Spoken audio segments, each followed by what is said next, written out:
ಐತಿಹಾಸಿಕ ಲಕ್ಕುಂಡಿ ಗ್ರಾಮದಲ್ಲಿ ನಡೆಯುತ್ತಿರುವ ಉತ್ಖನನ ಕಾರ್ಯವು ಈಗ ನಿಗೂಢ ತಿರುವನ್ನ ಪಡೆದುಕೊಂಡಿದೆ. ಕಾರಣ, ಉತ್ಖನನ ವೇಳೆ ಹಾವುಗಳು ಕಾಣಿಸಿಕೊಂಡ ಬೆನ್ನಲ್ಲೇ ನಿಧಿಯನ್ನ ಹಾವು ಕಾಯುತ್ತಿವೆ ಎಂಬ ಗ್ರಾಮಸ್ಥರ ಆತಂಕ ದೂರ ಮಾಡಲು ಮೈಸೂರಿನ ಖ್ಯಾತ ಉರುಗ ರಕ್ಷಕ ಸ್ನೇಕ್ ಶಿವರಾಜು ನೇತೃತ್ವ ತಂಡ ಈಗ ಲಕ್ಕುಂಡಿಗೆ ಧಾವಿಸಿದೆ. ಲಕ್ಕುಂಡಿಯ ಕೋಟೆ ವೀರಭದ್ರ ದೇವಸ್ಥಾನ ಆವರಣದಲ್ಲಿ 3ನೇ ದಿನದ ಉತ್ಖನನ ನಡೆಯುತ್ತಿದ್ದಾಗ ಹಾವೊಂದು ಪ್ರತ್ಯಕ್ಷವಾಗಿತ್ತು. ಇದರಿಂದ ಜೆಸಿಬಿ ಚಾಲಕ ಹಾಗೂ ಗ್ರಾಮಸ್ಥರು ಬೆಚ್ಚಿ ಬಿದ್ದಿದ್ದರು. ನಿಧಿಯ ಆಸೆಗೆ ಹೋದವರು ಹಿಂದೆ ರಕ್ತಕಾರಿ ಸತ್ತಿದ್ದಾರೆ ಎಂಬ ಸ್ಥಳೀಯರ ನಂಬಿಕೆ ಮತ್ತು ಸರ್ಪಗಳು ನಿಧಿ ಕಾಯುತ್ತಿವೆ ಎಂಬ ಭೀತಿಯ ಹಿನ್ನೆಲೆಯಲ್ಲಿ ಅರಣ್ಯ ಪರಿಸರ ವನ್ಯಜೀವಿ ಸಮಾಜ ತಂಡ ಸ್ಥಳ ಪರಿಶೀಲನೆ ಕೂಡ ನಡೆಸಿತ್ತು. ಈ ವೇಳೆ ನ್ಯೂಸ್ ಚಾನೆಲ್ ಜೊತೆ ಮಾತನಾಡಿದ ಸ್ನೇಕ್ ಶಿವರಾಜು, ಕೂದಲಿರುವ ಹಾವುಗಳು ಅಥವಾ ಹಲವು ತಲೆಗಳ ಹಾವು ಕೇವಲ ಕಾಲ್ಪನಿಕ ಎಂದು ಕೂಡ ಹೇಳಿದ್ದಾರೆ. ನಿಧಿ ಹಾವನ್ನ ಕಾಯುತ್ತಿವೆ ಎಂಬುದು ಕೆಲವೊಂದು ಸಮಯದಲ್ಲಿ ಇದು ನಿಜವಾದರೆ ಕೆಲವೊಂದು ಸಮಯದಲ್ಲಿ ಭ್ರಮೆ ಕೂಡ ಆಗಿದೆ. ಹಿಂದೆ ದೇವಸ್ಥಾನದ ನಿಧಿಗಳನ್ನ ಹಾವುಗಳು ಸರ್ಪಗಳು ಕಾಯುತ್ತವೆ ಎನ್ನುವುದು ನಾವು ಹಲವಾರು ಪುರಾಣಗಳಲ್ಲಿ, ಹಲವಾರು ಪುಸ್ತಕಗಳಲ್ಲಿ, ಹಲವಾರು ಐತಿಹಾಸಿಕ ಸಂದರ್ಭಗಳಲ್ಲಿ ನೋಡಿದ್ದೇವೆ. ಹೀಗಾಗಿ ನಿಧಿ ಹುಡುಕುವಾಗ ಯಾವುದೇ ಸಂದರ್ಭದಲ್ಲೂ ಹಾವು ಕಂಡರೆ ಹೊಡೆಯಬೇಡಿ, ಉರುಗ ರಕ್ಷಕರಿಗೆ ಮಾಹಿತಿ ನೀಡಿ ಎಂದು ಜನರಿಗೆ ಅವರು ಅರಿವನ್ನ ಕೂಡ ಮೂಡಿಸಿದ್ದಾರೆ. 10ನೇ ಶತಮಾನದ ಕಲ್ಯಾಣಿ ಚಾಲುಕ್ಯರ ಕಾಲದ ವೈಭವನ್ನ ಹೊಂದಿರುವ ಈ ಜಾಗದಲ್ಲಿ ಶನಿವಾರ ನಡೆಸಿದ ಉತ್ಖನನ ವೇಳೆ ಶಿವಲಿಂಗ ಪೀಠ ಮತ್ತು ಪಾಣಿಬಟ್ಟಲು ಮಾದರಿಯ ಪ್ರಾಚೀನ ವಸ್ತುಗಳು ಕೂಡ ಪತ್ತೆಯಾಗಿವೆ.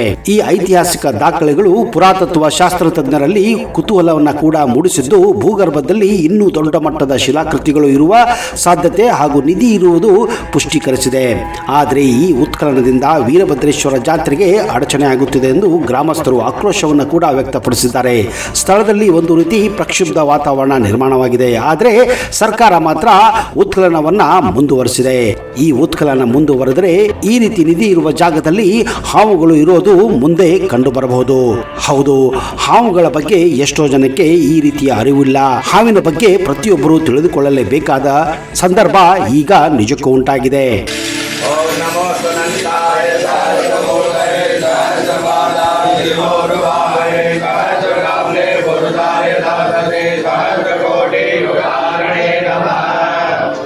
ನಮಸ್ಕಾರ ಸ್ನೇಹಿತರೆ, ಪ್ರಪಂಚದಾದ್ಯಂತ ಪ್ರತಿ ವರ್ಷ ಸುಮಾರು 5 ಲಕ್ಷ ಜನ ಹಾವು ಕಡಿತದಿಂದ ಸಾವನ್ನಪ್ಪುತ್ತಿದ್ದಾರೆ. ಭಾರತದಲ್ಲಿ ಈ ಸಂಖ್ಯೆ 1 ಲಕ್ಷಕ್ಕಿಂತ ಹೆಚ್ಚಿದೆ ಎಂದು ಅಂದಾಜಿಸಲಾಗಿದೆ. ಅದರಲ್ಲಿ ಹೆಚ್ಚಿನ ಜನ ಹಾವಿನ ವಿಷಕ್ಕಿಂತ ಭಯದಿಂದಲೇ ಸಾವನ್ನಪ್ಪುತ್ತಿದ್ದಾರೆ. ನಮ್ಮ ದೇಶದಲ್ಲಿ 250 ಜಾತಿಯ ಹಾವುಗಳಿವೆ. ಅವುಗಳಲ್ಲಿ ಸುಮಾರು 52 ಜಾತಿಯ ಹಾವುಗಳು ವಿಷಕಾರಿಯಾಗಿವೆ.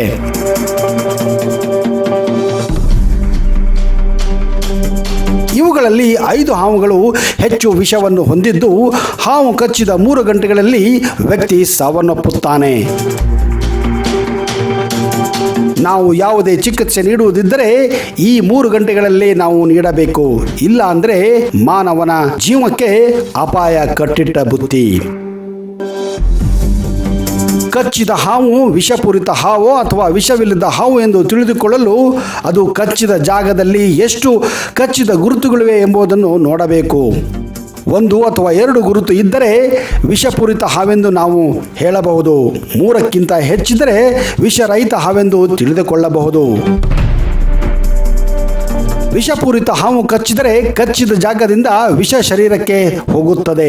ಅಲ್ಲಿಂದ ಹೃದಯದಿಂದ ಶರೀರದ ಎಲ್ಲ ಭಾಗಕ್ಕೆ ಸೇರುತ್ತದೆ. ಹೀಗೆ ವಿಷ ಶರೀರದ ಎಲ್ಲ ಭಾಗಗಳಿಗೆ ಸೇರಲು ಕನಿಷ್ಠ ಪಕ್ಷ 3 ಗಂಟೆ ಸಮಯ ಬೇಕು. ಅಷ್ಟರ ಒಳಗೆ ಆ ವ್ಯಕ್ತಿಗೆ ಚಿಕಿತ್ಸೆ ನೀಡದಿದ್ದರೆ ಅವನು ಬದುಕಲಾರ. ಹಾವು ಕಚ್ಚಿದ ತಕ್ಷಣ ಕಚ್ಚಿದ ಜಾಗದ ಸ್ವಲ್ಪ ಮೇಲ್ಭಾಗದಲ್ಲಿ ದಾರದಿಂದ ಗಟ್ಟಿಯಾಗಿ ಕಟ್ಟಬೇಕು. ಸಿರಿಂಜಿನಿಂದ ಹಾವು ಕಚ್ಚಿದ ಜಾಗದಲ್ಲಿ ಇಟ್ಟು ರಕ್ತವನ್ನು ಎಳೆಯಬೇಕು. ಮೊದಲು ರಕ್ತ ಕಪ್ಪು ಬಣ್ಣದಲ್ಲಿರುತ್ತದೆ, ಅದು ವಿಷಯುಕ್ತ ರಕ್ತವಾಗಿರುತ್ತದೆ.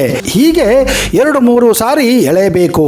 ಹೀಗೆ ಪ್ರಥಮ ಚಿಕಿತ್ಸೆ ನಂತರ ಆದಷ್ಟು ಬೇಗ ವೈದ್ಯರ ಬಳಿ ಕರೆದುಕೊಂಡು ಹೋಗಬೇಕು. ಆಗ ಮಾತ್ರ ಈ ವ್ಯಕ್ತಿ ಬದುಕಲು ಸಾಧ್ಯ. ಭಾರತದಲ್ಲಿ ಕಂಡುಬರುವ ಹಾವುಗಳಲ್ಲಿ ಅನೇಕ ವಿಧಗಳಿವೆ. ಅವುಗಳಲ್ಲಿ ವಿಷಕಾರಿ ಹಾವುಗಳು ಮತ್ತು ವಿಷಕಾರಿ ಅಲ್ಲದ ಹಾವುಗಳು ಎಂದು 2 ವಿಧಗಳಿವೆ. ಅವುಗಳಲ್ಲಿ ಮೊದಲನೆಯದು ವಿಷಕಾರಿ ಅಂದರೆ ವೆನಮಸ್ ಸ್ನೇಕ್ಸ್ ಎಂದು ಕರೆಯುತ್ತಾರೆ. ಎರಡನೆಯದು ಅಲ್ಪ ವಿಷಕಾರಿ ಮೈಲ್ಡ್ಲಿ ವೆನಮಸ್ ಸ್ನೇಕ್ಸ್ ಎಂದು ಕರೆಯುತ್ತಾರೆ. ವಿಷಕಾರಿ ಹಾವುಗಳು ಮನುಷ್ಯರಿಗೆ ಕಚ್ಚಿದಲ್ಲಿ ಸಾವು ಸಂಭವಿಸಬಹುದು. ಆದರೆ ಅಲ್ಪ ವಿಷಕಾರಿ ಹಾವುಗಳ ವಿಷ ಮನುಷ್ಯನಿಗೆ ಯಾವುದೇ ರೀತಿಯಲ್ಲಿ ತೊಂದರೆ ಉಂಟು ಮಾಡುವುದಿಲ್ಲ.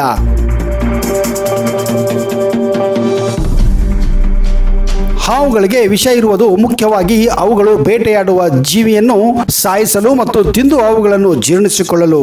ಹಾವುಗಳು ತಮಗೆ ಭಯ ಉಂಟಾದಾಗ, ಅವುಗಳು ಬೆಚ್ಚಿ ಬಿದ್ದಾಗ ಅಥವಾ ಮೂಲೆಯಲ್ಲಿ ಸಿಲುಕಿಕೊಂಡಾಗ ತಪ್ಪಿಸಿಕೊಳ್ಳುವುದಕ್ಕೆ ಯಾವುದೇ ದಾರಿ ಇಲ್ಲದ ಸಂದರ್ಭದಲ್ಲಿ ಮಾತ್ರ ಅವು ಕಚ್ಚುತ್ತವೆ.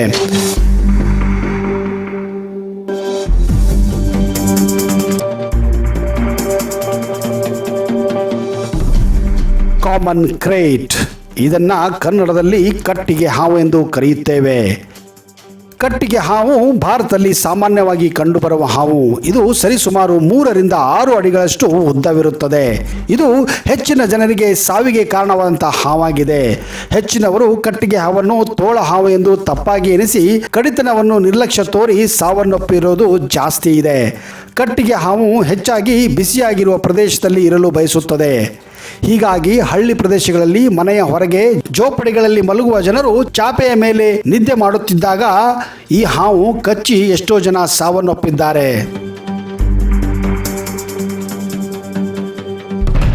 ರಸೆಲ್ಸ್ ವೈಪರ್, ಇದನ್ನ ಕೊಳಕು ಮಂಡಲ ಎಂದು ಕರೆಯುತ್ತಾರೆ. ಭಾರತದಲ್ಲಿ ಮತ್ತು ದಕ್ಷಿಣ ಏಷ್ಯಾದಲ್ಲಿ ಕಂಡುಬರುವ ಈ ಹಾವು ಅರಿಶಿಣ ಬಣ್ಣದ ಮೇಲೆ ಕಂದು ಬಣ್ಣದ ಚುಕ್ಕೆಯನ್ನು ಹೊಂದಿರುತ್ತದೆ. ಸುಮಾರು 4 ರಿಂದ 5 ಅಡಿಗಳಷ್ಟು ಉದ್ದಕ್ಕೆ ಇದು ಬೆಳೆಯುತ್ತದೆ. ಇದು ತುಂಬಾ ಅಪಾಯಕಾರಿಯಂತ ಹಾವು. ಈ ಹಾವು ಹೆಚ್ಚಾಗಿ ಮನುಷ್ಯರನ್ನು ನೋಡಿ ಭಯಗೊಂಡು ತಕ್ಷಣ ದಾಳಿ ಮಾಡಲು ಮುಂದಾಗುತ್ತದೆ ಮತ್ತು ಇದು ಮನುಷ್ಯರ ಮೇಲೆ ಅಟ್ಯಾಕ್ ಮಾಡಲು ಯಾವತ್ತೂ ಹಿಂಜರಿಯುವುದಿಲ್ಲ.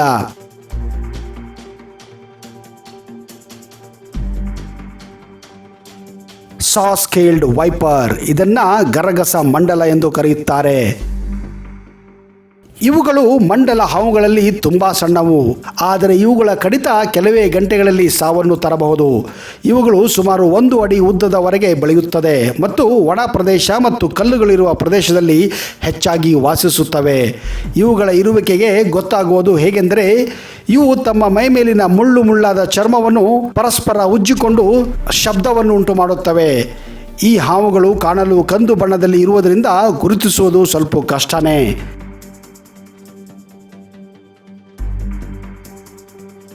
ಇಂಡಿಯನ್ ಕೋಬ್ರಾ, ನಾಗರ ಹಾವು.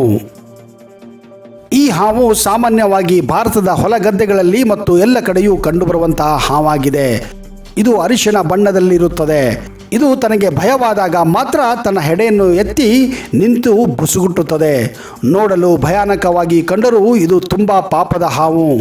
ಯಾಕಂದರೆ ಮಂಡಲ ಹಾವುಗಳಂತೆ ಇವುಗಳು ಒಮ್ಮೊಮ್ಮೆ ಕಚ್ಚುವುದಿಲ್ಲ ಕೂಡ ಮತ್ತು ಎಲ್ಲ ಕಡಿತಗಳಲ್ಲಿ ವಿಷ ಹಾಕುವುದಿಲ್ಲ. ಇವು ಹೆಚ್ಚಾಗಿ ಹೊಲಗದ್ದೆಗಳಲ್ಲಿ ಇಲಿಗಳನ್ನು ಹಿಡಿದು ತಿಂದು ಜೀವಿಸುತ್ತವೆ. ಇವುಗಳು ಅಲ್ಲದೆ ಭಾರತದಲ್ಲಿ ಇತರ ವಿಷಕಾರಿ ಹಾವುಗಳು ಕೂಡ ಕಂಡುಬರುತ್ತವೆ. ಅವುಗಳು ಕಾಡು ಪ್ರದೇಶ, ಮಲೆನಾಡು, ಸಮುದ್ರಗಳಲ್ಲೂ ಕೂಡ ಕಂಡುಬರುತ್ತವೆ. ಇವು ಮನುಷ್ಯರಿಗೆ ಅಷ್ಟು ಅಪಾಯಕಾರಿ ಅಲ್ಲದಿದ್ದರೂ ಮನುಷ್ಯ ಈ ಹಾವುಗಳನ್ನೇ ನೋಡಿ ಹೆದರಿ ಹೆಚ್ಚಾಗಿ ಸಾಯುವುದು ಉಂಟು. ಅದಕ್ಕೆ ನಾವು ಹೆಚ್ಚಾಗಿ ಹಾವುಗಳಿಂದ ಸ್ವಲ್ಪ ದೂರನೇ ಇರಬೇಕು. ಇವುಗಳನ್ನು ಕೆಣಕುವುದಾಗಲಿ ಇವುಗಳನ್ನು ಭಯ ಹುಟ್ಟಿಸೋದಾಗಲಿ ಮಾಡಿದರೆ ಅದು ಅಪಾಯ ಕಟ್ಟಿಟ್ಟ ಬುತ್ತಿ. ಹಾವುಗಳಿಗೆ ಮನುಷ್ಯನ ಮೇಲೆ ಅನುಕಂಪ ಇರಲಿ ಎಂದು ಪಂಚಮಿ ಎಂದು ಹಾವುಗಳನ್ನು ಪೂಜಿಸಲಾಗುತ್ತದೆ. ಹಾವುಗಳಿಗೆ ಹಾಲನ್ನು ಎರೆದು ಅವುಗಳಿಗೆ ನಮಸ್ಕರಿಸಿ ತಮ್ಮನ್ನು ಕಾಪಾಡಲಿ ಎಂದು ಆ ನಾಗರಾಜನಲ್ಲಿ ಎಲ್ಲರೂ ಬೇಡಿಕೊಳ್ಳುತ್ತಾರೆ.